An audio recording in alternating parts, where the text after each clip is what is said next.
மாநிலத்தை கெடுத்த அதிமுக, மாநிலத்தை கண்டுகொள்ளாத பாஜக, இந்த கள்ள கூட்டணியை மக்கள் அடையாளம் கண்டு கொண்டிருக்கிறார்கள். மக்கள் நலனே முக்கியம்னு செயல்பட்டு கொண்டிருக்கக்கூடிய நமது திராவிட மாடல் தமிழ்நாட்டு மக்களாகிய நீங்கள் துணை இருப்பது போல உண்மையான வளர்ச்சியை நமது நாடு காண ஒட்டுமொத்த இந்திய மக்களும் தயாராகிவிட்டார்கள். பாசிசத்தை வீழ்த்த இந்தியாவை காக்க ஸ்டாலின் அழைக்கிறேன். இப்போ அந்த பட்டியலை வெளியிட்டாச்சு. நம்ம நினைச்சிட்டு இருக்கோம் உலக பணக்காரர்கள் அதானி இருக்காருன்னு. ஆனால் ஒரு விஷயம் கவனிச்சிங்களா, அதானி ஒரு பைசா கூட கொடுக்கல. பட்டியலை வெளியிட்ட பிறகு எலெக்ஷன் கமிஷன் வந்து என்ன கேட்குது, அதை நாங்கள் காப்பி எடுக்காமல் உங்களுக்கு கொடுத்துட்டோம், அந்த கவரை கொஞ்சம் கொடுத்தீங்கன்னாக்கா ஒரு ஜெராக்ஸ் எடுத்துட்டு திருப்பி கொடுத்துட்றோம். சுப்ரீம் கோர்ட் என்ன சொன்னிச்சு, சரி கொடுத்துட்றோம், நாங்கள் காப்பி எடுத்துட்டு உங்களுக்கு கொடுத்துட்றோம் அப்படின்னு சொல்லியிருக்கிறாங்க. இது வந்து இவ்வளவு கேவலமான ஒரு நிலைமையை வந்து எங்கேயும் பார்க்க முடியாது. 6000 கோடி கிட்ட பிஜேபி வாங்கியிருந்தாலும் இந்த கம்பெனி இருந்துதான் வாங்கினாங்க அப்படின்னு சொல்றதுக்கு இல்லையே, அது வெளிப்படையா தெரியலையே. அப்படி ஒன்றும் பிஜேபி அவ்வளவு சீக்கிரம் குற்றம் சொல்ல முடியாதுன்னு சில நடுநிலையாளர்கள் பேசுறது பார்க்க முடியுது. மிரட்டலுக்கு பயந்து கொடுத்தவர்கள் அல்லது ஐடி ரைடுக்கு அடிச்ச பிறகு வேற வழி இல்லாமல் கொடுத்தவர்கள், யார் யார் இடி கேஸுக்கு கொடுத்தவர்கள், யார் யார் சிபிஐ மிரட்டலுக்கு கொடுத்தவர்கள், அல்லது யார் யார் ஒரு கொள்கை மாற்றத்துக்காக அரசாங்கத்தினுடைய தொழில் கொள்கையில ஒரு மாற்றம், ஃபாரஸ்ட் ஆக்ட்ல ஒரு மாற்றம், இண்டஸ்ட்ரியல் பாலிசியில ஒரு மாற்றம், என்விரான்மெண்டல் பாலிசியில ஒரு மாற்றம், இந்த டேட்டாவை பூரா இப்போ என்ன செய்யணும்னா இதெல்லாம் வந்த பிறகு சில நடுநிலை பத்திரிகையாளர் சொல்லும்போது, ஏங்க நீங்க குத்தம் பண்ணதுனால தாங்க இடி வருது, நீங்க குத்தம் பண்ணதுனால தான் ஐடி ரைடு வருது, நீங்க சுத்தபத்தமா இருந்திருக்கலாமே. இப்போ மோடி வந்து எல்லாரும் யோகியரா ஆக்குறாரு. இந்த மிரட்டி பணம் பறிக்கும் தொழில் இது வந்து மோடி அமித்ஷாவினுடைய பூர்வீக தொழில். அது அவங்க ரவுடி. அப்புறம் தான் RSS, சனாதனம், கோயில் இல்லை, கும்பாபிஷேகம், ராமன் கோயில், இதெல்லாம். நீ திருடனா இல்லையா, நீ காசு வாங்கினே இல்லையா, அதை பற்றி பேசு அப்படின்னாங்க. இப்போ லிஸ்ட்டு வருது, லிஸ்ட்டு பணம் கொடுத்துருக்குறான். இப்போ இதுக்கு வந்து அவங்க எப்படி நீதி சொல்லுவாங்க, முரசொலி வாங்கி படிக்கிறேன் இல்லைன்னா தீக்கதிர் வாங்கி படிக்கிறேன் அப்படின்னா அதை அரசு கண்காணிக்கக்கூடாது. நான் சிபிஎம்முக திமுகவுக்கு ஒரு 100 ரூபா 200 ரூபா டொனேஷன் கொடுக்குறேன்னா அதை வந்து கண்காணிக்கக்கூடாது. அதான் ரைட் டு ப்ரைவசின்றீங்க. இப்போ வந்து நீங்கள் அதானி பணம் கொடுத்தா அது தெரியணுன்றீங்க, எலக்ட்ரிக் பாண்ட் வாங்கினாக்கா தெரியணுன்றீங்க. அப்போ அவங்களுக்கு அந்த குடிமக்களுக்கு வந்து சமமான உரிமை கிடையாதா? குருமூர்த்தி அதானே கேட்குறாரு. ஒரு சர்க்குலரே அனுப்பியிருக்கிறான், நிறைய பேர் அப்பீல் பண்ணியிருக்காங்க. அதில் பிஎம்ஓ பிரைம் மினிஸ்டர் ஆஃபீஸ்லேருந்து சிபாரிசு பண்ணியிருந்தாங்கன்னா அவங்களுக்கு மட்டும் பார்த்து செய்யுங்க அப்படின்னு சுற்றறிக்கை. திருடுனதுக்கு ஆதாரம் கிடைச்சிருக்குது உங்களுக்கு. திருட்டு பயன்றது ஏற்கனவே தெரியும். கொடி கட்டின செலவு, கூட்டம் நடத்தின செலவு வேணால் எழுதலாம், சிண்டை விலைக்கு வாங்கின செலவெல்லாம் எழுத முடியாது இதில். அப்போ அதுக்கு எது பயன்பட்டது அப்படின்னு ஒரு கேள்வி இருக்குது. அதுதான் சொல்கிறேன், நீங்கள் வந்து அதானி எப்படி சம்பாதித்தார், அதானி எப்படி சம்பாதித்தார்னு கேட்குறீங்க. அதானி வந்து ஒரு கேஷியர்னு, முதலாளி வந்து மோடி தான். அவர் பணத்துக்கு ஒரு அக்கௌண்ட் வச்சுருக்காரு. கடன் தள்ளுபடி பல லட்சம் கோடி ரூபா, வேறு வரி தள்ளுபடிகள் பல லட்சம் கோடி ரூபா, அதானிக்கு கொடுத்த துறைமுகமாக இருக்கட்டும், விமான நிலையமாக இருக்கட்டும், இந்த பிற இதெல்லாம் வந்து பல 1000 கோடி ரூபா. அதை ஒப்பிட்டாக்க இவங்களுக்கு கொடுத்துருக்குற பணம் எவ்வளவு? என்ன இழிச்சவாயினா நம்ம பிஜேபி இவ்வளோ கொடுத்துட்டு 6000 கோடி வாங்கிக்கிறதுக்கு என்ன தியாகியா? எதுக்கு நீ காசு கொடுத்த, எதன் பொருட்டு காசு கொடுத்த, எதன் பொருட்டு அவன் காசு வாங்கினான், இப்படியான எந்த கேள்வியும் இல்லை. லிஸ்ட்டை கொடுங்க, லிஸ்ட்டை கொடுங்கிறதே ஒரு தீர்ப்பு, லிஸ்ட்டை கொடுத்துட்டதே நமக்கு ஒரு மகிழ்ச்சி. அரண்சை நண்பர்களுக்கு வணக்கம். அரண்சை ஊடகம் சுயேட்சையாக இயங்குவதற்காகவே உருவாக்கப்பட்டது. நாம் செய்கிற வேலை உண்மையிலேயே மக்களுக்காக செய்கிறோம் என்பதை நீங்கள் நம்பினால், வாய்ப்பு இருந்தால் இந்த ரேசர் பே QR கோடுக்குள்ளே நீங்கள் வந்து அதை ஸ்கேன் பண்ணி எங்களுக்கு உங்களால் இயன்றதை விருப்பம் இருந்தால் ஆதரவு தெரிவிக்கலாம். வணக்கம் நண்பர்களே, இது அரண்சை. நான் மகிழன். பல்வேறு அரசியல் சமூக நிகழ்வுகள் தொடர்பாக பல்வேறு ஆளுமையை சந்தித்து உரையாடி வருகிறோம். அந்த வகையில் சந்திக்க போகிற சிறப்பு விருந்தினர் தோழர் மருதையன். வணக்கம். வணக்கம். உச்சநீதிமன்றத்தில் ஏற்கனவே கொடுக்கப்பட்ட அந்த சீல்டு கவரில் கொடுக்கப்பட்ட அந்த லிஸ்ட்டு, அந்த லிஸ்ட்டை உச்சநீதிமன்றம் தானே வெளியிடலை. ஏன்னா அவங்க வந்து மறைமுகமாக ஒரு பாதுகாப்பாக கொடுத்த லிஸ்ட்டை வந்து அவங்களுக்கு துரோகம் செய்யக்கூடாதுன்னு அவங்க வெளியிடல. நீங்களே வெளியிட்டுருங்க அப்படின்னு சொல்லி SBIட்ட சொல்லியிருக்காங்க. SBI வந்து 2 நீளமான லிஸ்ட்டை வெளியிட்டிருக்கிறாங்க. அதை வச்சு பல்வேறு வகையான ஆய்வுகள், இதுவா அதுவா அப்படின்னு போயிட்டுருக்கு. ஆனால் ரெண்டையும் கனெக்ட் பண்ணுறதுக்கு ஸ்தூலமாக நேரடியாக எந்த கனெக்ஷன் இல்லை, அதர் தேன் தட் நம்பர். அந்த நம்பரை வெளியிடணும்னு சொல்லி இப்போ வந்து திரும்ப உச்சநீதிமன்றம் அறிவுறுத்தி இருக்குது. அது வந்து தீர்ப்பில் இருக்குது, ஏன் கொடுக்கல அப்படிங்கிற மாதிரி டிஸ்கஷன் உச்சநீதிமன்றம் நடந்துட்டுருக்கு. நீ அதை கவனிச்சிங்களா? உங்களுக்கு என்ன தோணுச்சு?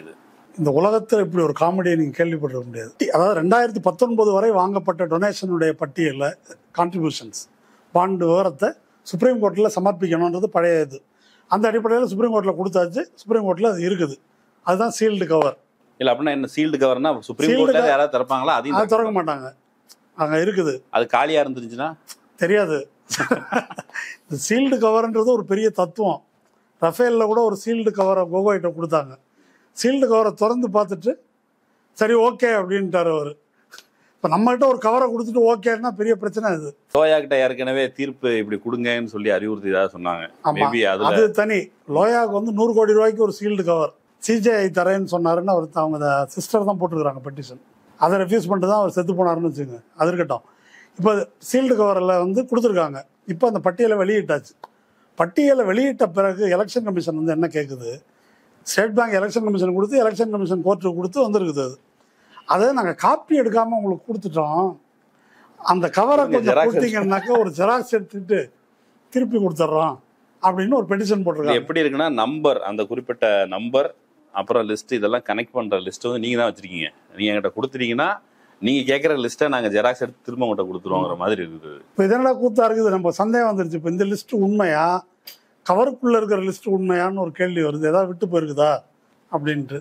சுப்ரீம் கோர்ட் என்ன சொன்னிச்சு, சரி கொடுத்துட்றோம், நாங்கள் காப்பி எடுத்துகிட்டு உங்களுக்கு கொடுத்துட்றோம் அப்படின்னு சொல்லியிருக்கிறாங்க. இது வந்து இவ்வளவு கேவலமான ஒரு நிலைமையை வந்து எங்கேயும் பார்க்க முடியாது. அப்புறம் அந்த நம்பரை கொடுக்கலங்க. தீர்ப்புல ஏற்கனவே அறிவுறுத்தல் இருக்கிறதா சொல்லப்படுது. ஆமா, அப்படிங்கும்போது தீர்ப்பு அவங்க 3 மாசம் எதுக்கு டைம் கேட்டாங்கன்னா, அந்த நம்பர்லாம் வந்து அல்ட்ரா வயலட் ரேஸ் இதை வச்சு தான் லைட்டு, யூவி லைட்டு, அதில் பார்த்தா தான் தெரியும்.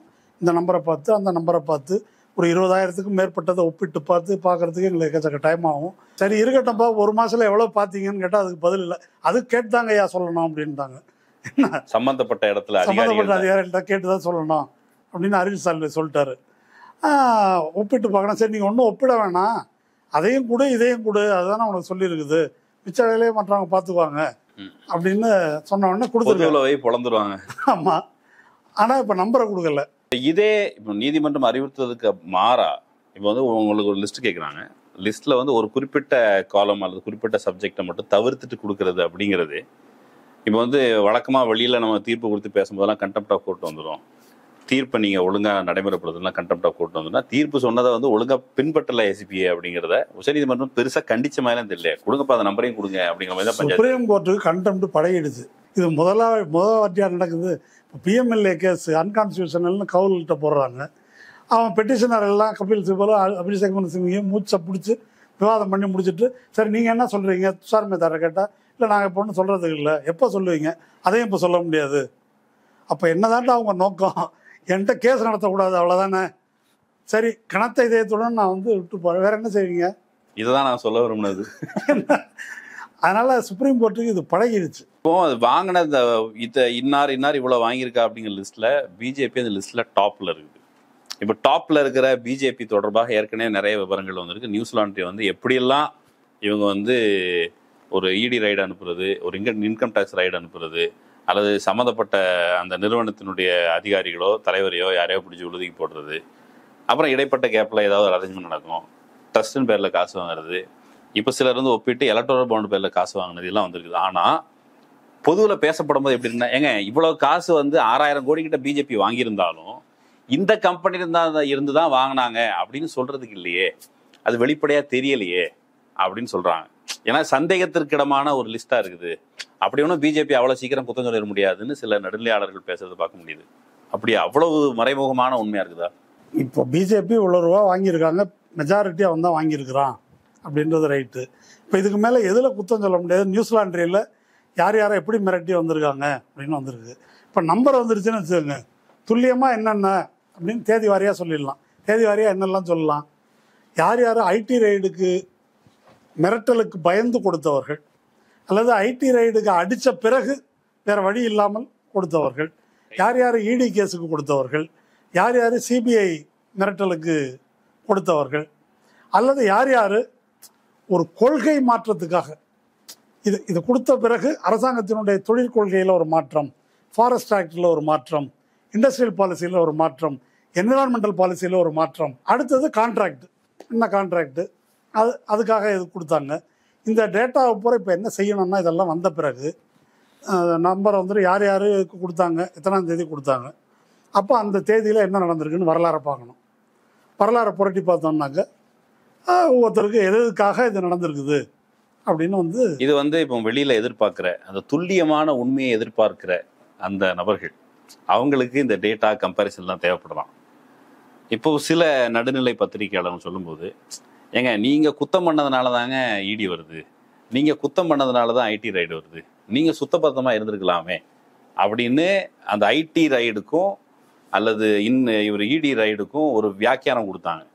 இப்போ இந்த விதமான உண்மைகள் வரும் பொழுது அவங்க கருத்தளவில் நீங்கள் வந்து இது வரைக்கும் இப்போ நீங்கள் சொன்ன விவரங்களுக்கு ஏற்கனவே பேசும்போது இடி வந்து ஒரு மிரட்டுகிற ஒரு வழிப்பறி கும்பல் மாதிரி செயல்படுது அப்படின்னு நீங்கள் சொன்னீங்க. ஆதாரமுங்க? இது ஊழல் பிரச்சனை அல்ல, இது வந்து எதிர்க்கட்சிகளை ஒழித்து கட்டும் பிரச்சனை, அதுக்காக இதை பயன்படுத்துகிறாங்க அப்படின்னு சொன்னோம். அப்படி பார்க்க முடியாது.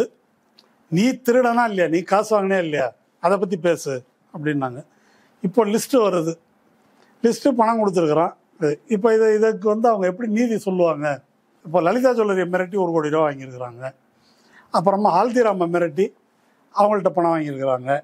பெங்காலில் ஸ்ரீ சிமெண்ட்னு ஒரு நிறுவனம், இந்தியாவிலேயே 3வது பெரிய சிமெண்ட் தயாரிப்பு நிறுவனம். சங்கி இண்டஸ்ட்ரீஸ்ன்னு ஒரு தொழில் நிறுவனத்தை வாங்குவதற்கு இந்த ஸ்ரீ சிமெண்ட்டுக்கும் அதானியுடைய அம்புஜா சிமெண்ட்டுக்கும் ஒரு போட்டி.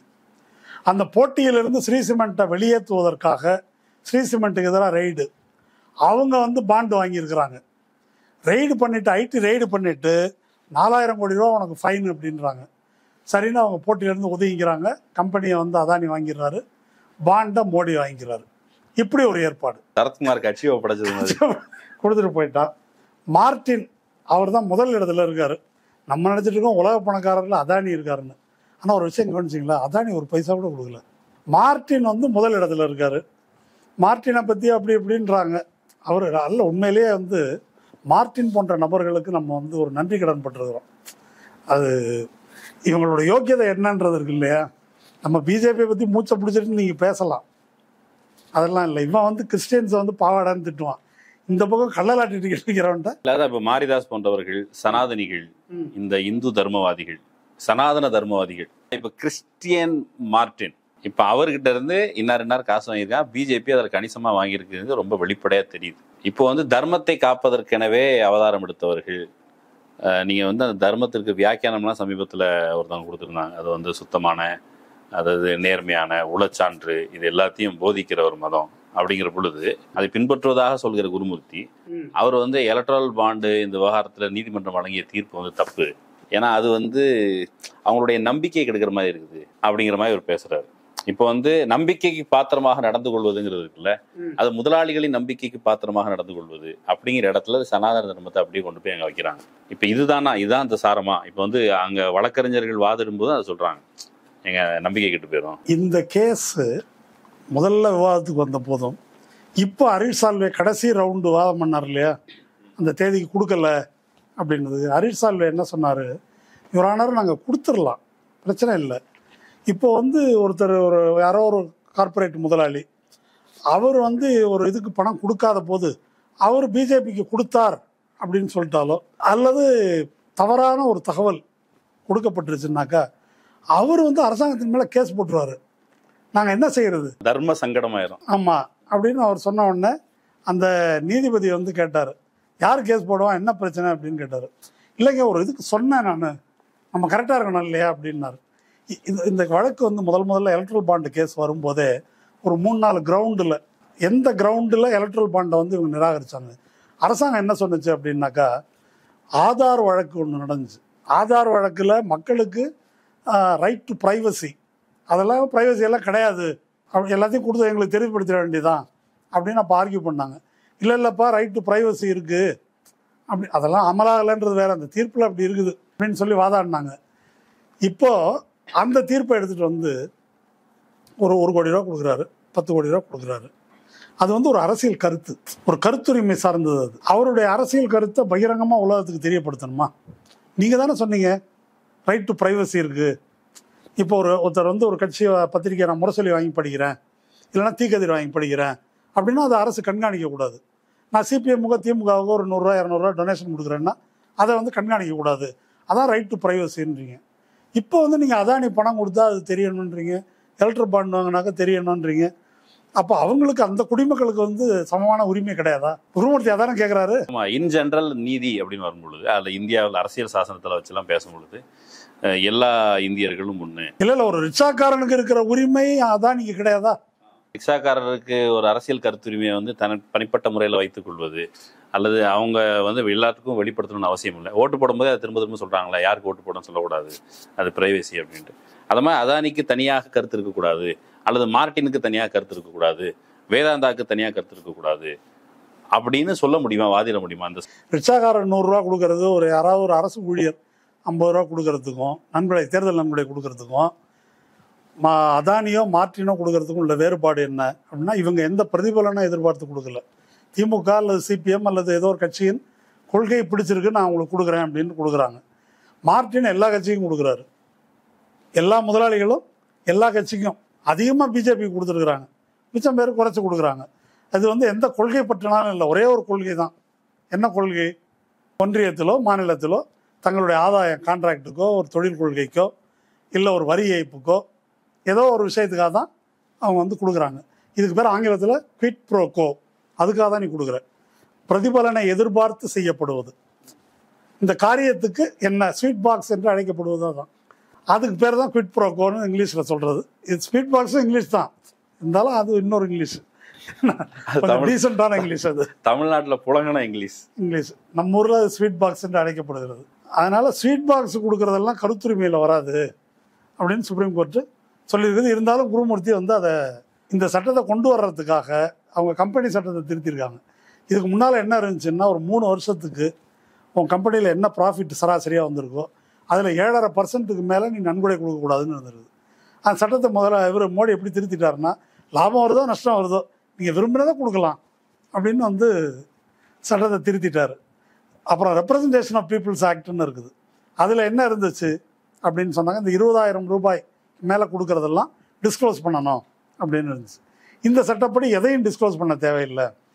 மோடி அரசு எப்படி சொன்னாங்கன்னாக்கா, இங்கே பாருங்கள், இது ரொம்ப அற்புதமான வாதம், இது மறந்துடக்கூடாது இந்த நேரத்தில்ன்றதுக்காக சொல்கிறேன் நான். அதாவது ஒரு 1 கோடி ரூபா கொடுக்குறாரு ஒருத்தர், ஒரு பாண்டு கொடுக்குறோம். அந்த பாண்டில் இருக்கிற நம்பரை அவரே பார்க்க முடியாது. அதுக்கு பிறகு அந்த பாண்டை வந்து அவர் ஒரு திமுகவுக்கோ காங்கிரஸுக்கோ பிஜேபிக்கோ அந்த பாண்டை வந்து அவர் கொடுக்குறாரு. அந்த பாண்டு இருக்கு இல்லையா, அது ரூபா நோட்டு மாதிரி, ஒரு 500 ரூபாய் கொடுக்குற மாதிரி. அந்த 500 ரூபாயில் இது அதானி கொடுத்ததுன்னு எழுதியிருக்குமா? காந்தி படம் தான் இருக்கும் இல்லையா? அதனால அவங்களுக்கும் தெரியாது. அது அவங்களுக்கும் ஏதோ ஒரு 500 ரூபா வந்திருக்கு நமக்கு. அந்த ரூபா நோட்டில் இருக்க நம்பரு அதெல்லாம் தெரியாது. ஆமாம், அது ரூபா நோட்டு மாதிரி இது. அதில் வந்து இன்னார் கொடுத்தாங்க அப்படின்னு அரிசியில் பெயரை ஆண்டவன் எழுதி வைத்தான்றாங்க. இதில் அதானி எழுதியெல்லாம் கொடுக்கறது இல்லை, நாங்கள் தான் மறைச்சிட்டோமே, அதனால அவங்களுக்கு தெரியாது. அவர்கள் இதில் குற்றமற்றவர்கள், அவங்களுக்கும் தெரியாது அண்ணா. அதனால இது வந்து யாருக்கும் தெரியாது. நீதிமன்றம் வந்து யாருக்கு கொடுத்தான், எதுக்காக கொடுத்ததெல்லாம் கொடுத்தான், யாருக்காக கொடுத்தான் அப்படின்றது தெரியணும், ஓட்டு போடுறவனுக்கு தெரியணும் அப்படின்னு நீதிமன்றம் சொல்லும்போது, ஏங்க கொடுத்தது வாங்கினவனுக்கே தெரியாதுங்க, கொடுத்தவனுக்கும் தெரியாது எவ்வளோ கொடுத்தோம், என்ன நம்பர் தெரியாது, அப்புறம் உங்களுக்கு எதுக்கு தெரியணும் அது அப்படின்னு ஒரு பயங்கரமான ஆர்குமெண்ட் வச்சாங்க.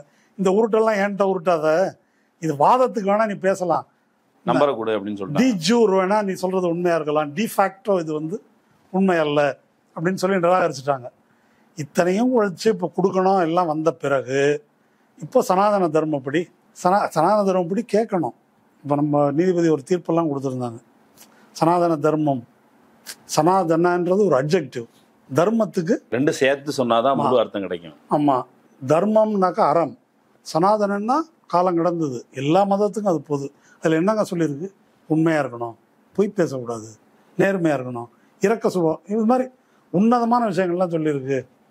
இதுக்காக தான் பிஜேபிக்காரங்க வந்து போராடிட்டு இருக்கிறாங்க. ஆர்எஸ்எஸ்காரங்க, பிஜேபின்னு சொல்லக்கூடாது, ஆர்எஸ்எஸ் எவ்வளோ ஒழுக்கமானவர்கள் நமக்கு ஆமாம் தெரியும். ரொம்ப அர்ப்பணிப்போட நானே பார்த்து காலில் செருப்பு போடாமல் வர்றாரு ஒருத்தர், இவ்வளோ எளிமையாக இருக்கிறாரு. இப்போ கூட ஆர்எஸ்எஸ்காரர் மாதேஷ் முன்னால் உட்காந்து பேசிகிட்டு இருந்தார். பேசும்போது ஒரு ஆர்எஸ்எஸ் ஊழியர் என்பவருக்கு லாட்ரியில் 1 கோடி ரூபா விழுது, இங்கேயும் லாட்ரி வருது, லாட்ரியில் 1 கோடி ரூபா விழுது அப்படின்னா கூட அவன் சந்தோஷம் அடைய மாட்டான். தன் வீடு நல்லா இருக்கிறத விட இந்த நாடு அகண்ட பாரதமாக வந்தால் அதில் அடையிற சந்தோஷம், தேர்தலுக்கு தேர்தல் இப்படி காசு வாங்குறது இதெல்லாம் எங்கள்கிட்ட கிடையவே கிடையாதுங்க. சுபாவத்திலே நாங்க யோக்கியர்கள் அப்படின்னு அவ வந்து இல்ல அப்படி சொல்றவரு இதை பார்த்து அதிர்ச்சி அடைஞ்சிருக்கணும் இல்லையா? என்னடா இப்படி இல்ல எதிரில் உட்கார்ந்த மாதேஷ் தான் அதிர்ச்சி அடைஞ்சாரு. அவரே சிரிச்சிட்டு இருந்தாரு. சரி என்டேவா அப்படின்னு சொன்னாரா? சரி. அவங்க அதிர்ச்சி அடைய மாட்டாங்க. ஏன்னாக்கா இடி ரைடு வரும், ஐடி ரைடு வரும், சிபிஐ வரும். என்ன சொல்ற, இதுல இருந்து உன்னை பாதுகாத்து கொள்ள வேண்டும் என்றால் அப்படின்னு சொல்றாங்க. சனாதன தர்மத்தில் பார்ப்பனர்கள் பரிகாரம்னு ஒன்று வச்சிருக்கிறாங்க. உங்களுக்கு அஷ்டமத்தில் சனி இல்லை செவ்வாய் தோஷம் இல்லை ஏதோ ஒன்று உங்களுக்கு இப்படி வரப்போகுது அப்படி வரப்போகுது, அதுக்கு வந்து ஒரு சத்ரு சம்ஹார யாகம் இதுக்கு பண்ணணும், அதுக்கு ஒரு கணபதி ஹோமம் பண்ணணும். சரி பண்ணி என்ன எனக்கு இதுக்கு இவ்வளோ கொடுக்கணும், அது ரேட்டு வந்து ஆளுக்கு தகுந்த மாதிரி விஷயத்துக்கு தகுந்த மாதிரி மாறும். அப்புறம் எதிர்காலத்தில் பரலோகத்தில் சொர்க்கத்தில் உங்களுக்கு சீட்டு கிடைக்கணும் அப்படின்னா அதுக்கு வாங்கிக்கணும். இப்படி வந்து அவங்க வாங்கிட்டு இருக்கிறாங்க. உங்களுடைய ஆன்மீக அச்சங்களை பயன்படுத்தி அவங்க வாங்கிட்டு இருக்கிறாங்க.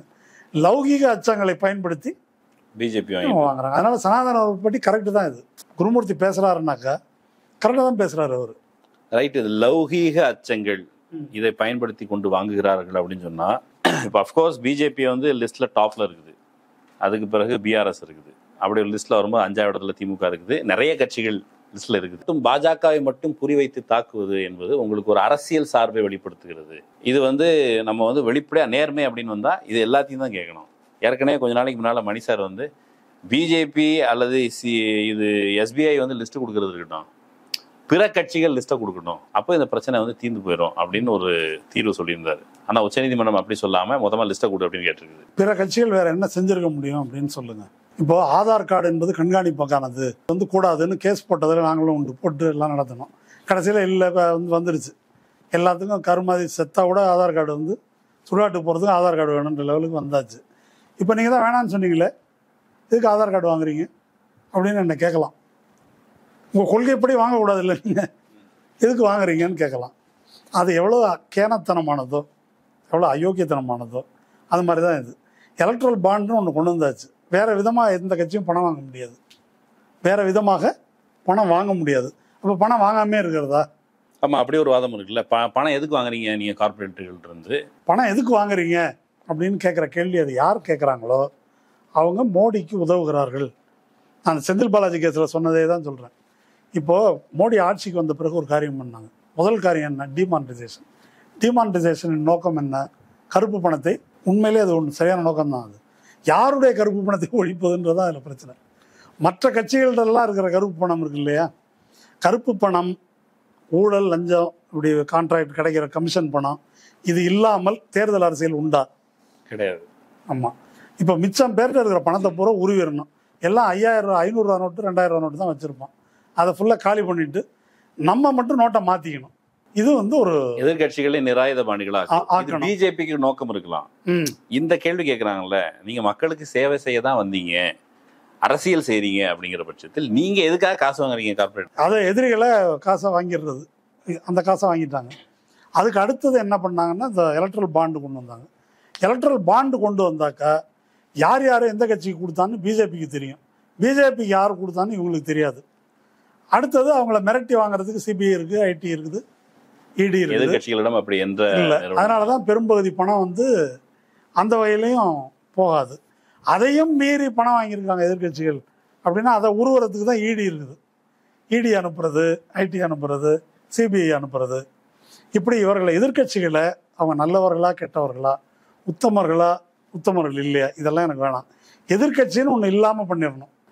அப்படி பண்ணுறதுக்கு மோடி வேலை செய்கிறதுக்கு நீங்கள் சொல்கிற நடுநிலையாளர்கள், நியாயவான்கள் என்ன சொல்கிறாங்கன்னா, நீங்கள் யோக்கியனாக இருக்க வேண்டியதானே. இப்போ மோடி வந்து எல்லாரையும் யோக்கியராக ஆக்குறாரு. இப்போ உங்களை வந்து ஊழல் பண்ண முடியாமல் அவர் காப்பாற்றுகிறாருன்னு இவங்க சொல்கிறாங்க.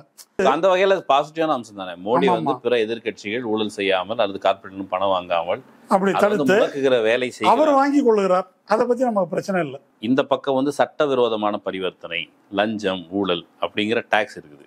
ஆனால் மோடியோ பாஜகவோ வாங்கின இதுவரைக்கும் இந்த எலக்ட்ரல் பாண்டை எடுத்துக்கிட்டாலும், இதுக்கு முன்னாடி ட்ரஸ்ட்டு அப்படிங்கிறத எடுத்துக்கிட்டாலும் கூட அது சட்டப்படியான காசு.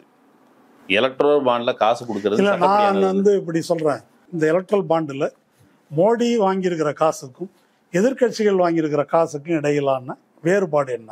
எல்லாமே லஞ்சம். இதுவும் லஞ்சம், அதுவும் லஞ்சம். நான் நெஞ்சுக்கு நேர்மையாக இருக்கணும், அதனால கேட்க ஒருத்தர் அடிக்கடி சொல்லிட்டு இருக்காரு. சரி கேளுங்க.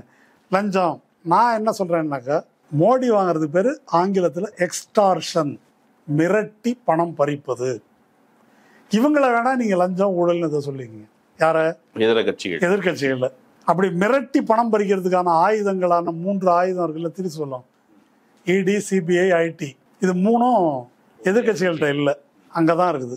இந்த மிரட்டி பணம் பறிக்கும் தொழில் அப்படின்றது இருக்கு இல்லையா, இது மோடி அமித்ஷாவினுடைய பூர்வீக தொழில். இது அவங்க குஜராத்தில் இருந்தபோது உள்துறை இணை அமைச்சராக இருக்கார் அமித்ஷா. அதில் தான் ரொம்ப ஒரு முக்கியமான வழக்கு. அவங்க அமைச்சரவையில் இருந்த ஒரு அமைச்சரையே போட்டாங்க, மரணம். ஹரேன் பாண்டியா அவரை யாரை வச்சு போட்டாங்கன்னா சோரப்தீன் ஷேக் என்ற ஒரு ரவுடியை வச்சு போட்டாங்க. அந்த சோரப்தீன் ஷேக் இருக்கார் இல்லையா, அவரை போட்டது மட்டும் இல்லை, அவர் மனைவி கௌசர் பியும் போட்டாங்க. இதெல்லாம் ஃபேக் என்கவுண்டர். இதுக்கு சாட்சியாக இருந்த பிரஜாபதினு ஒருத்தர், அவரையும் போட்டாங்க. அந்த பிரஜாபதியினுடைய சொந்தக்காரங்க பெற்றோரை அவங்க சுப்ரீம் கோர்ட்டில் கேஸ் போட்டு அந்த கேஸ் வருது. அந்த கேஸ் விசாரணை வரும்போது சிபிஐ சார்பாக அந்த இன்வெஸ்டிகேஷன் ஆஃபீஸர் கோர்ட்டில் ஒன்று போடுறாரு. அமித்ஷா சோரப்தீன் ஷேக்கை வைத்து ஒரு எக்ஸ்டார்ஷனிஸ்ட் கேங் நடத்திட்டு இருந்தாரு. என்ன செய்யறது? எக்ஸ்டார்ஷனிஸ்ட் கேங்னா என்ன? ரவுடியை வச்சு பணம் பறிக்கிறது இருக்குல்ல, பவுஸ் வாங்குறதுன்னு சொல்றாங்கல்ல, அப்படி பண்ணிட்டு இருந்தாரு. யார்கிட்ட வாங்கினார்? ரியல் எஸ்டேட் ஏஜென்ட் கிட்ட. அவங்கெல்லாம் வாக்குமூலம் கொடுத்துருக்காங்க கோர்ட்டில். இப்படி பணம் வாங்கினார், 70 லட்ச ரூபா வாங்கினதுக்கு ஆதாரம் இருக்குது, அமித்ஷாவுக்கு பணம் போயிருக்கு அப்படின்னு சொல்லி கோர்ட்டில் வாக்குமூலம் கொடுத்துருக்காங்க. இந்த வழக்கு விசாரணையில் சுப்ரீம் கோர்ட்லேயே இதெல்லாம் வந்திருக்குது. 2011 இது. அதுக்கு பிறகு அவர் நிரபராதின்னு வெளியே வந்துட்டாருன்னு வச்சுக்கோங்க. அவரை நிரபராதின்னு அறிவிச்சிருங்க அப்படின்னு சொல்லி ஒரு சீல்டு கவர் மகாராஷ்டிரா மாநில தலைமை நீதிபதி லோயாவுக்கு ஆஃபர் பண்ணியிருக்காரு. இல்லை, சீல்டு கவர்லாம் எனக்கு வேணாம் அப்படின்னு எங்கள் அண்ணன் சொல்லிட்டாரு, அதனால தான் அப்படி ஆயிடுச்சுன்னு லோயாவுடைய சிஸ்டர் பின்னால் சொன்னாங்க. ஸோ இதுதான் இவங்களுடைய தொழில். நான் சொன்னது இது லஞ்சமாக இருக்கலாம், இது எக்ஸ்டார்ஷன். பாஷான்னு ஒரு படம் தெரியுமா, ரஜினிகாந்த் படம். அந்த படத்தில் அவர் ஆட்டோ ஓட்டிகிட்டு இருப்பார். அப்புறம் அவர் தங்கச்சி படித்து medical college seat, private medical college, அதுக்கு கட்டண கொள்ளை நன்கொடை கேட்பாங்க. அப்போ நேராக கல்லூரி ஓனர்கிட்ட போய் கேபினில் போயிட்டு கொஞ்சம் கதவு சாத்தங்கள்ட்ட கொஞ்சம் தனியாக பேசணும் அப்படின்ன உடனே, என்ன ரவுடியா அப்படின்னு சொல்லிட்டு அவன் எழுந்திரிச்சு வேட்டியை மடித்து கட்டி, நானும் ரவுடி தான், அப்புறம்தான் இதெல்லாம். அதை தான் இப்போ அமித்ஷா மோடின்னு சொல்கிறாங்க. அவங்க ரவுடி, அப்புறம்தான் RSS, சனாதனம், கோயில் இல்லை, கும்பாபிஷேகம், ராமன் கோயில், இதெல்லாம். ஒரிஜினல் தொழில் எக்ஸ்டார்ஷன் தான். இந்த எக்ஸ்டார்ஷன் என்பது மட்டும் இல்லை, இந்த எக்ஸ்டார்ஷனை லீகலைஸ் பண்ணிட்டாங்கன்றது தான் இப்போ முன்னேற்றம். சரி, ஆஃப்டர் லீகலைசிங் நீங்கள் ஒரு சட்டவாதம் பேசுவதை சிலரை பார்க்க முடியுது, ஜேர்னலிஸ்டுகள் பேச பார்க்க முடியுது. இப்போ இதை இப்படி பார்த்தா மோடிக்கோ அமித்ஷாக்கோ அவங்களுக்கு ஒரு முன்னாடி வரலாறு இருக்கலாம், ஹிஸ்ட்ரி இருந்திருக்கலாம். பட் அந்த ஹிஸ்ட்ரிக்கு அப்பால் they have God a mandate. நீங்கள் நாடாளுமன்ற தேர்தலில் 2 முறை வென்று அவர் பிரதமராகவும் இவர் உள்துறை அமைச்சராகவும் அமர்ந்ததற்கு பிறகு இட்ஸ் அ பீப்புள்ஸ் மேண்டேட். அவங்க ஜெயலலிதா வந்ததும் மக்கள் செல்வாக்கால. அப்போ பீப்புள்ஸ் மேண்டேட்னு வந்த பொழுது மக்கள் இதெல்லாம் பொருட்படுத்தலை அப்படிங்கிற இடத்துல, அப்போ மக்கள் எந்த நிலையில் இருக்காங்களோ அந்த நிலையில இருந்தால் யோசிக்க முடியும். இந்த மேண்டேட் கிடைச்சதுக்கு பிறகு அவர் பிரதமர், அவர் எனக்கும் பிரதமர். இந்த அம்சத்தில் இருந்து இப்போ அவர் எடுக்கிற நடவடிக்கை, சட்ட ரீதியான நடவடிக்கை, இந்த இன்ஸ்டிடியூஷன் மேலே நம்பிக்கை வைக்கணும். இந்த விஷயத்தை சுற்றி பேசுகிறாங்கல்ல, Modi has got a mandate அப்படின்னு சொன்னால் இது எல்லாமே யாருக்கு மேண்டேட் இல்லை? இடி ரைடு அனுப்பியிருக்காங்களா, அவங்களுக்கு எல்லாம் மேண்டேட் இல்லையா? அவங்களுக்கு என்ன மேண்டேட் இருக்க முடியும்? அவங்க எல்லாரும் மாநிலத்தில் மக்களால் தேர்ந்தெடுக்கப்பட்டிருக்காங்க. நீ அப்புறம் அதுக்கு இடி அனுப்புற? எதிர்கட்சிகளுக்கு மட்டும்தானங்க இடி வருது, அவங்களுக்கு ஏன் இடி அனுப்புற? நீ ஊழல்னு சொல்லலாம், ஆனால் மக்கள் ஓட்டு போட்டாங்கல்ல, அப்புறம் இதுக்கு இடி, சிபிஐ, ஐடி இதெல்லாம் எதுக்கு? அப்போ மேண்டேட் என்பது பிரச்சனை இல்லை, திருட்டுத்தனத்தை இன்ஸ்டிடியூஷனலைஸ் பண்ணியிருக்கிறாங்க. இன்னைக்கு ஒரு செய்தி பிரசாந்த் பூஷன் போட்டிருக்காரு, ஐடி டிபார்ட்மெண்ட்டில் அப்பீல் பண்ணியிருக்கிறாங்க இல்லையா, சென்ட்ரல் போர்ட் ஆஃப் டைரக்ட் டாக்ஸஸ்லேருந்து ஒரு சர்க்குலரே அனுப்பியிருக்கிறான். நிறைய பேர் அப்பீல் பண்ணியிருக்காங்க. அதில் பிஎம்ஓ பிரைம் மினிஸ்டர் ஆஃபீஸ்லேருந்து சிபாரிசு பண்ணியிருந்தாங்கன்னா அவங்களுக்கு மட்டும் பார்த்து செய்யுங்க அப்படின்னு சுற்றறிக்கை அஃபிஷியலாக அதை மார்க் பண்ணி ட்விட்டரில் அவர் போட்டிருக்காரு. அப்போ இந்த எதெல்லாம் இல்லீகலோ அதை லீகலாக்குவது. நம்ம ஹிண்டன்பர்க் மேட்டர்ன் போது ஒன்று பேசணும். அதானி எக்கச்சக்க கருப்பணத்தை கொண்டு போய் வரியில்லா சொர்க்கங்கள் வெளியே கேமன் ஐலாண்ட்லேயோ மொரிஷியஸ்லேயோ வச்சுருக்காரு. அங்கே உப்புமா கம்பெனி ஆரம்பிச்சிருக்காரு. உப்புமா கம்பெனின்னு சொன்ன உடனே எனக்கு ஞாபகம் வருது, உப்மா கம்பெனி நம்ம பேசிக்கிறோம். உப்மா கம்பெனி என்பது என்ன? போர்டு மட்டும் இருக்கும், அவங்களுக்கு எந்த தொழிலும் இருக்காது, கோடிக்கணக்கில் பணம் புரளும். அதுதான் கருப்பு பணத்தை வைப்பதற்கான இடம் தான் உப்புமா கம்பெனி. ஆனால் இந்த உப்புமா கம்பெனி என்பதற்கு கம்பெனிஸ் ஆக்டில் விளக்கமே கிடையாது. It is also A company, அவ்வளோதான். இந்த மாதிரி உப்புமா கம்பெனியாக இருந்தால் பிஎம்எல்ஏ ஆக்டில் ஏற்கனவே ஒரு ப்ரொவிஷன் இருந்தது. அது என்ன அப்படின்னு சொன்னால், அதனுடைய அல்டிமேட் பெனிஃபிஷரி, அறுதி பயனாளி யார் என்பதை குறிப்பிடணும்னு. அந்த அறுதி பயனாளி யார் என்பதை குறிப்பிட வேண்டும் என்பதை மோடி நீக்கிவிட்டார். அப்படி நீக்கியதன் காரணமாக அதானி குற்றமற்றவர் ஆகிட்டார். சரிதானா? இது வந்து லீகலைஸ் பண்ணது, எலக்ட்ரல் பாண்டு லீகலைஸ் பண்ணது. இது எல்லாமே இது மாதிரி லீகலைஸ் பண்ணுறது தான். எல்லா முறைகேடுகளையும் ஒவ்வொரு சுப்ரீம் கோர்ட் தீர்ப்பு வரும்போது அதை மீறி பல சட்டங்கள் கொண்டு வரப்பட்டிருக்கின்றன. இப்படி இது வந்து இப்போ நமக்கு நார்மலைஸ் ஆகிட்டே வருது. எல்லா வழிப்பறியிலிருந்து எல்லா குற்றங்களும் அல்லது இஸ்லாமியர்களை அடித்துக் கொள்வதிலிருந்து இப்படி இப்போ பாருங்களேன், சர்க்குலர் இப்படியே அனுப்பியிருக்காங்களே, பிஎம்ஓலேருந்து சொல்லியிருந்தா பார்த்து செய்யுங்க அப்படின்னு. பிரதமர் சாமியார் வேடம் போடுறதுல இருந்து எல்லாமே ஆமா. இல்ல இந்த அபியூஸ் ஆஃப் லா அப்படின்றது இருக்கு இல்லையா?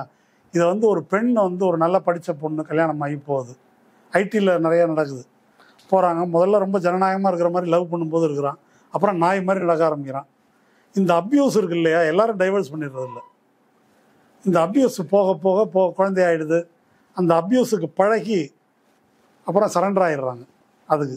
அந்த மாதிரி இப்போ நம்ம இந்த அபியூஸுக்கு வந்து பழக்கப்படுத்தப்படுறோம்.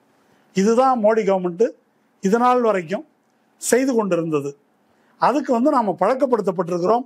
அதுலேருந்து எப்படி வெளியே வர்றது அப்படின்றதான் பார்க்கணும். மற்றபடி இதை பற்றி இப்போ பட்டியல் எடுத்து வச்சுட்டு பயங்கரமாக பேசிட்டு இருக்கிறாங்க. இப்போ என்ன நீங்கள் புதுசாக கண்டுபிடிச்சிட்டீங்கன்றதான் என்னுடைய கேள்வி.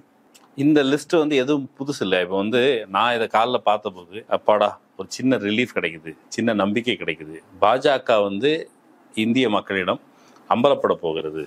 நீதிமன்றம் வந்து ஸ்ட்ராங்காக குட்டு வைக்க தொடங்கி இருக்குது. இந்த பாஜக நிர்வாகம், இந்த அரசு நிர்வாகம் அதில் தலையிட தொடங்கி இருக்குது. இதெல்லாம் மாற்றம் தான், இதெல்லாம் நான் இப்போ இல்லைன்னு சொல்லலை. ஆனால் இந்த விஷயமே இப்போ தான் புதுசாக தெரிஞ்சுக்கிறோம் அப்படின்லாம் சொல்லாதீங்க. இப்போ திருடுனதுக்கு ஆதாரம் கிடைச்சிருக்குது உங்களுக்கு. திருட்டு பயன்றது ஏற்கனவே தெரியும். என்ன இப்போ எவ்வளோ ரூபா இவ்வளோ வாங்கியிருக்காங்க, 13,000 கோடி ரூபா, இதெல்லாம் வந்து காமெடி. 2019 தேர்தல், நாடாளுமன்ற தேர்தல், அதனுடைய மொத்த செலவு எவ்வளவு? 870 கோடி டாலர். இப்போ இதுவரைக்கும் எலக்ட்ரல் பாண்டில் வாங்கியிருக்கிறது 200 கோடி டாலர். அப்போ மிச்சம் 670 கோடி டாலர் எப்படி செலவாச்சு? ஷிண்டே விலைக்கு வாங்கின செலவு இதில் வரும். பல அமைச்சர்கள் மொத்தம் 200 எம்எல்ஏக்களை விலைக்கு வாங்கியிருக்காங்களே. இந்திய மக்கள் எதுக்கு பழகி இருக்கிறாங்க ஊழல் எதிர்ப்பு அப்படின்னு வந்து 1,75,000 கோடி இதுக்கு பழகிருக்காங்க அந்த நம்பருக்கு. இப்போ அந்த நம்பர்லேருந்து அப்படியே நீங்கள் டிராஸ்டிக்காக கீழே வந்து பிஜேபி வெறும் 6,061 கோடி ரூபா தான் வாங்கியிருக்கிறாங்க அப்படின்னு சில்லற காசுங்க அப்படின்னு தான் தோணும். நீங்கள் சொல்கிற அமௌண்ட் எதுவும் நமக்கு அக்கௌண்ட்டில் இல்லை, எதுவும் காமிக்கிறதுக்கு எதுவும் ப்ரூஃப் இல்லை. இப்போ இந்த பணம்லாம் எங்கேருந்து வந்தது? ரஃபேல் டீலில் ஊழல் நடந்ததுன்னு உங்களை போன்ற அதுக்கு எதுவும் ப்ரூஃப் இல்லை, அதுவும் சீல்டு கவர் வச்சு முடிஞ்சு போச்சு. ஸோ இது டெவலப்மெண்ட் ஏற்றுக்க முடியாதா? இல்லைங்க, இது டெவலப்மெண்ட் அல்ல. இது இப்போ புரியாதவர்களுக்கு அல்லது அவன் நடிச்சிட்டு இருக்கிறான் அதை எக்ஸ்போஸ் பண்ணுறதுக்கான ஒரு எவிடன்ஸ் என்ற முறையில் இதை பயன்படுத்தலாம். ஆனால் பிரச்சனை வந்து இதோட பெருசாக இருக்குதுன்னு நான் சொல்கிறேன். இப்போ உங்களுக்கு கிடச்சிருக்கிற ஆதாரம் வந்து 200 கோடி டாலர். போன தேர்தலுக்கு செலவு மட்டும் 870 கோடி டாலர் வந்து செலவாயிருக்குது. அது இல்லாமல் இவ்வளோ எம்எல்ஏ எம்பிக்களை விலைக்கு வாங்குற செலவு இருக்கு இல்லையா? இதெல்லாம் ஒயிட் மணிலேருந்து வாங்க முடியாது. எலக்ட்ரல் பாண்டுன்றது ஒயிட் மணி தானே, பாண்டு கணக்கில் வந்திருக்குது. இப்போ அவங்க வாங்கியிருக்கிற பணம் எவ்வளவோ 6,000 கோடி ரூபாய் அப்படின்னாக்கா இதில் ஷிண்டே வாங்கிய செலவுன்னு எழுத முடியுமாங்க? கொடி கட்டின செலவு, கூட்டம் நடத்தின செலவு வேணால் எழுதலாம். ஷிண்டே விலைக்கு வாங்கின செலவெல்லாம் எழுத முடியாது இதில். அப்போ அதுக்கு எது பயன்பட்டது அப்படின்னு ஒரு கேள்வி இருக்குது. அதுதான் சொல்கிறேன், இந்த 870 கோடிக்கும் இந்த 200 கோடிக்கும் இடையிலான இந்த தொகை எது? ஏன் வந்து அதானி பேரே இதில் வரல? அம்பானி பேர் டைரெக்டாக இல்லை, அகர்வால் பேர் இருக்குது, வேதாந்தா பேர். இப்போ அதானி பேர் இல்லைன்றதை நம்ம எப்படி புரிந்து கொள்வது? இது கேஜ்ரிவால் சொன்னது தான் கரெக்டுன்னு நினைக்கிறேன். நீங்கள் வந்து அதானி எப்படி சம்பாதித்தார்னு கேட்குறீங்க. அதானி வந்து ஒரு கேஷியருங்க, முதலாளி வந்து மோடி தான், அவர் பணத்துக்கு ஒரு அக்கௌண்ட் வச்சுருக்காரு அப்படின்னு சொன்னார். அது நம்பக்கூடியதாக இருக்குது கேஜ்ரிவால் சொன்னது. எப்படி அது? ஆமாம், இப்போ மோடிக்கு பணம் கொடுக்க முடியாது இல்லையா? அது அவ்வளோ சரியாக இருக்காதுல்ல அது. அப்போது அந்த பணம் தான் இதுக்கெல்லாம் வந்து பயன்பட்டுருக்குது. அந்த பணம் பூரா இவங்க பணம் தான். நீங்கள் யோசிச்சு பாருங்கள், எத்தனை லட்சம் கோடி ரூபா வரி சலுகை வழங்கப்பட்டிருக்கு. கார்பரேட் டாக்ஸ் 30லிருந்து 23, 22 வந்துருச்சு. இதனால ஆதாயம் அடைந்தது பல லட்சம் கோடி ரூபா. கடன் தள்ளுபடி பல லட்சம் கோடி ரூபா, வேற வரி தள்ளுபடிகள் பல லட்சம் கோடி ரூபா, அதானிக்கு கொடுத்த துறைமுகமாக இருக்கட்டும், விமான நிலையமாக இருக்கட்டும், இந்த பிற இதெல்லாம் பல 1000 கோடி ரூபா. அதை ஒப்பிட்டாக்க இவங்களுக்கு கொடுத்துருக்கிற பணம் எவ்வளவு? என்ன இழிச்சவாயினா நம்ம பிஜேபி இவ்வளவு கொடுத்துட்டு 6000 கோடி வாங்கிக்கிறதுக்கு என்ன தியாகியா? அப்போ இதுக்கெல்லாம் என்ன பொருள்? இப்போ இது என்பது இப்போ இதுக்கு மேலே இன்னொன்று சொல்கிறேன். பாம்பே ஸ்டாக் எக்ஸ்சேஞ்சில் லிஸ்டட் கம்பெனிஸ் 10,000 கம்பெனி இருக்குது. அந்த 10,000 கம்பெனியுடைய மார்க்கெட் கேபிட்டலைசேஷன், ஒரு கம்பெனிட்ட 1 கோடி வாங்கினா 10,000 கோடி ஆயிடுச்சு. இல்லை 100 கோடி ரூபா மினிமம். ஒரு கம்பெனியோடைய மார்க்கெட் கேபிட்டலைசேஷன் சொல்கிறாங்க இல்லையா, அது 100 கோடி ரூபா. 10,000 கம்பெனி லிஸ்ட்டில் எவ்வளோ கம்பெனி இருக்குது? அது ரொம்ப சொற்பமாக தான் இருக்குது. ஆமாம். அப்போ எங்கே இருக்கிறோம்? நம்ம எதை பற்றி பேசிகிட்டு இருக்கிறோம்? அதனால் இப்போ நாம் இதில் புரிந்து கொள்வது என்ன அப்படின்னு சொன்னால், சட்ட விரோதமாக நடத்தப்பட்ட ஒரு அயோக்கியத்தனத்தை சட்டப்பூர்வமாக இது ஆக்கியது. அது எப்படி அன்கான்ஸ்டியூஷனல் என்று சுப்ரீம் கோர்ட் சொல்லியிருக்குது. இந்த ஆட்சி வந்ததிலிருந்து 2014 இன்று வரை இந்த 10 ஆண்டுகளில் பல விஷயங்கள் அன்கான்ஸ்டியூஷனலாக ஆக்கப்பட்டிருக்குது. இப்போ ஒரே நாடு ஒரே தேர்தலிருந்து இன்னைக்கு தேர்தல் கமிஷனர் விஷயம் வழக்கு விசாரிக்கணும். நேற்று 2 பேரை நியமிச்சிட்டாங்க, நாளைக்கு தேர்தல் அறிவிக்க போகிறாங்க. இப்போ என்ன பண்ணுவான்னு கேட்குறாங்க. சரிதானா? அப்போது அன்கான்ஸ்டியூஷனில் ஏகப்பட்ட விஷயங்கள் நடக்குது. அதில் ஒரு விஷயத்தை இந்த உச்சநீதிமன்ற தீர்ப்பு வெளியே கொண்டு வந்திருக்குது. அப்போது இதன் வழியாக நாம் இந்த மோடி அரசை பற்றி புரியாத மக்களுக்கு என்ன புரிய வைக்க வேண்டியிருக்குன்னாக்கா, இந்த லூஸ்தனமாக பேசிட்டு இருந்தாங்களே நீங்கள் சொல்கிற நடுநிலையாளர்களா, மூத்த பத்திரிகையாளர்கள், அற உணர்ச்சி கொண்டவர்களா, அது என்ன வேணால் வச்சுக்கோங்க. அவங்க தான் செந்தில் பாலாஜி வைப்பார், KKSSR வைப்பார், அவர் இதை பாரு அதை பாரு இப்படி பேசிட்டு இருந்தாங்க இல்லையா. இப்போது அவங்களுடைய பார்வையில் இது என்னன்றதை அவங்க சொல்லணும். ஒரு எக்ஸ்டார்ஷனிஸ்ட் கேங்கிடம் நாடு சிக்கி இருக்கிறது. ராமன்கிறதோ கோயிலுங்கிறதோ மதம் என்பதோ இதெல்லாம் இந்து கத்திரேமிக இந்துக்கள் அபாயத்தில் இருக்கிறார்கள். அபாயத்தை யாரால அபாயம் அப்படின்னா மோடி, அமித்ஷா, RSS கும்பலால் அபாயம். அந்த அபாயம் என்பது இஸ்லாமிய சிறுபான்மையினருக்கு என்று நினைத்து கொண்டிருக்கிறார்கள். இல்லை, இந்த பணம் கொடுத்துருக்கிறவங்க எல்லாம், கடைசியாக ஒன்று சொல்கிறேன், பிஜேபிக்கு பணம் கொடுத்தவனுடைய ஜாதியெல்லாம் எடுங்க. 1 கோடி ரூபாய்க்கு மேலே கொடுத்தவனுடைய மார்டின், இது மாதிரி தப்பிச்ச 1-2 கிறிஸ்தவர்கள் யாராவது, எல்லாமே மெஜாரிட்டி ஆக பெரும்பான்மையாக நான் பார்த்துட்டேன். எல்லாம் மார்வாடி பாப்பான் தான் கொடுத்துருக்குறான், பிராமின் பனியாஸ். ஆமாம், தப்பி தவறி 1-2 BC ஏதாவது இருக்கலாம், நான் பிராமின் இருக்கலாம். அப்போது இவர்கள் இந்த நாட்டை கொள்ளையடிப்பதற்காக இவங்க கொடுத்துருக்குறாங்க அப்படின்னா ஏதோ அவங்கள அநியாயமாக பிடிங்கிறதில்ல. 100 ரூபா ஆதாயம் அடைஞ்சதுக்கு 10 20 அவன் கொடுத்துருக்குறான் என்பதுதான் உண்மை. அந்த கொள்ளைக்காக இந்த அரசு நடக்கிறது. இப்போ ஒரு ஆங்கிள் இப்போ நீங்கள் பேசும்போது ஒன்று வருது, முதலாளிகளிடமிருந்து இவர்கள் மிரட்டி பணம் பறித்தார்கள் அப்படின்னு பேசும் பொழுது, முதலாளிகள் பாவம் அவங்ககிட்ட இருந்து மிரட்டி பணம் வாங்கிட்டாங்களே அப்படின்னு மட்டும் தோணுது. இப்போ நீங்கள் சொல்கிற வெர்ஷனில் முதலாளிகள் இந்த நாட்டை இன்னும் சுதந்திரமாக உங்களிடமிருந்தும் என்னிடமிருந்தும் முதலாளிகள் மிரட்டி பணம் பறிக்கும் பொருட்டு பிஜேபி as a facilitator. நீங்க ஒரு ரவுடி பவுஸ் வாங்குற மாதிரி தாங்க. ரவுடி வியாபாரியை போய் மிரட்டுறாங்க, மிரட்டி மாமூல் வாங்குறாங்க. வியாபாரிக்கு ஏதாவது ஒரு பிரச்சனைன்னா யார் வருவாங்க? ரவுடி வருவார். அதுதான் இது, அப்படின்னு அரேஞ்ச்மெண்ட் தான் இது. இப்போ இதுல நீங்க இது எக்ஸ்டார்ஷன் கேங் இது அப்படின்னு சொல்றீங்களா. இன்னொரு பக்கம் நீதிமன்றம், உச்சநீதிமன்றம் இப்போ ஷிந்தே விவகாரத்துல நீங்க திருடி, நீங்க எப்படி அந்த இன்னொரு கட்சியிலேருந்து MLA-வை திருடுவீங்க, இன்னொரு கட்சியிலேருந்து எப்படி கூட்டமாக திருடுவீங்கலாம் இது வரைக்கும் கேட்கல. அது சட்டவிரோதம் என்று தீர்ப்பு அளிக்கல. நீங்கள் சொன்ன இந்தந்த செலவுகள் தொடர்பாகலாம் இதுக்குள்ள கேள்விகள் வரல. இப்போ நீதிபதிகள் சட்ட எல்லைக்குள் நின்று இந்த விஷயத்தில் இவ்வளோதான் கேள்வி கேட்க முடியும் அப்படின்னு ஒன்று. இப்போ சனாதன தர்மம் தொடர்பான தீர்ப்புன்னு வந்தால் நீங்கள் அந்த குறிப்பிட்ட வழக்கில் எவ்வளோ பேசணுமோ அதை விட எக்ஸ்ட்ராவே நீதிபதிகள் பேசுகிறாங்க. தங்களுடைய கருத்து, நான் இதை சொல்ல கடமைப்பட்டிருக்கிறேன், நான் உரையாற்ற வரவில்லை, ஆனாலும் குப்புசாமி சாஸ்திரிகிட்ட கேட்டு சொல்ல வேண்டிய கடமை இருக்குதுன்னு சொல்கிறாங்க. நான் சொல்கிறேன், இதே மாதிரி குப்புசாமி சாஸ்திரியோ ஏதோ முனுசாமி சாஸ்திரி இருக்க மாட்டாரா, அந்த மாதிரி சாஸ்திரி யார்கிட்டயோ கேட்டு நீதிமன்றங்கள் இது ஒரு சின்ன விஷயமா தெரியுது, இதுக்கு பின்னால் ஒரு பெரிய ஸ்கேம் இருக்குது. இப்போ 1,75,000 கோடின்னு சொல்லி ஆக்சுவலி ANI வரைக்கும் யாருமே இதை ப்ராப்பராக ரிப்போர்ட் பண்ணல. வட இந்திய ஊடகங்கள் பெரும்பாலும் ரிப்போர்ட் பண்ணல.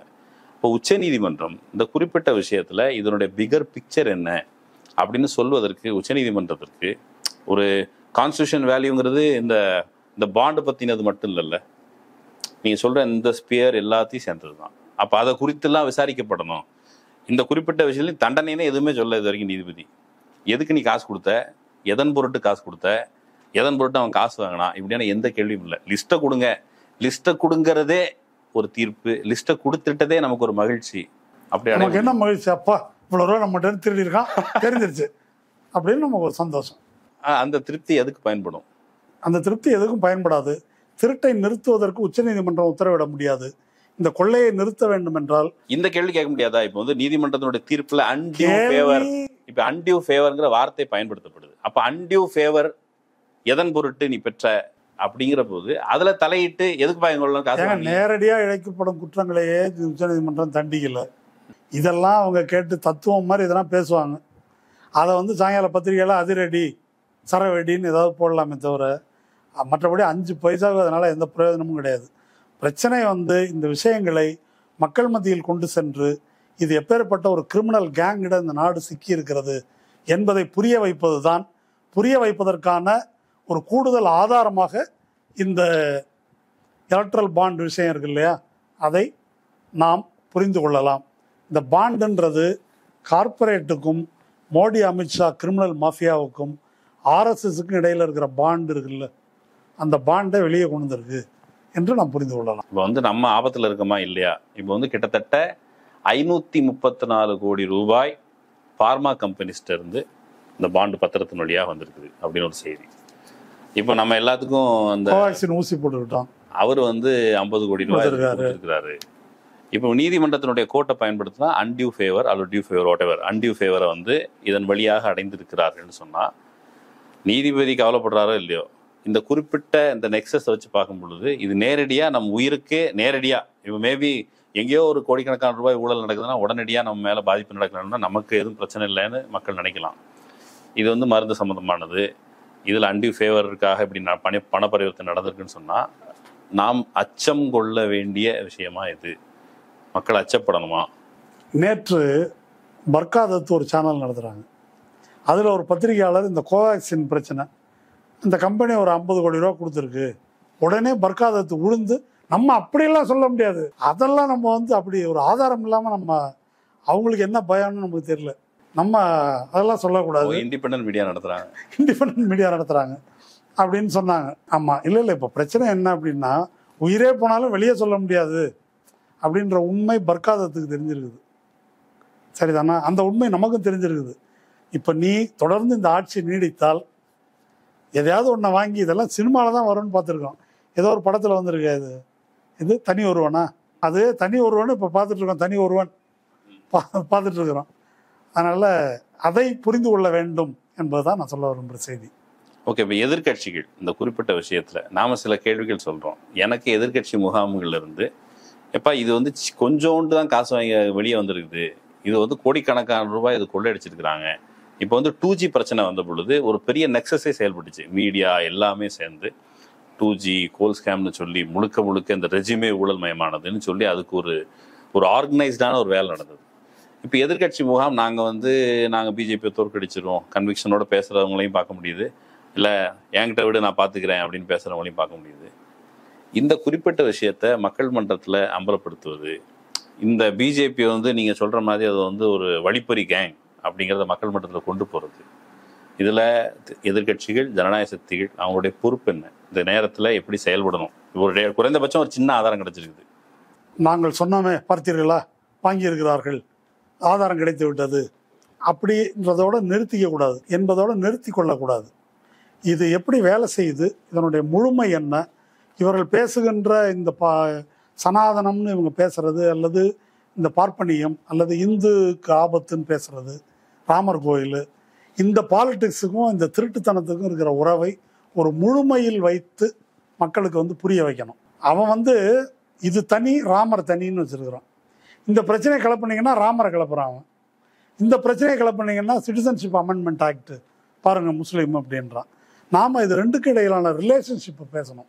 வெறுமனே ஊழலை மட்டும் பேசுவதோ, அல்லது தனியாக இஸ்லாமியர்களை கொடுமைப்படுத்தலாமா, மதசார்பின்மை அல்லவா, இப்படி பேசுறது பொருளற்றது, யாருக்கோ பிரச்சனை அப்படின்ற மாதிரி பேசக்கூடாது. இதற்கிடையிலான உள் இணைப்புகளை மக்களுக்கு புரிய வைக்கும் விதத்தில் நாம் இதை பேச வேண்டி இருக்கிறது. அதுதான் எதிர்க்கட்சிகள் மட்டுமல்ல, கட்சிகளாக இல்லாத அறிவுத்துறையினர், இயக்கங்கள் எல்லோருடைய கடமையும் அதுதான். அறிவுத்துறையினர், அப்புறம் வேற வேற வகையில் இருக்கிற நபர்கள், அறிவுசார் பத்திரிகையாளர்கள் எல்லோருக்கும் இந்த கடமை புரியுமா அப்படிங்கிறத பார்ப்போம். மக்கள் மன்றத்தில் வைப்போம். மக்கள் இதை அறிவுறுத்தணும், மக்கள் இதை பேசணும் அப்படிங்கிறத நம்முடைய விருப்பம்.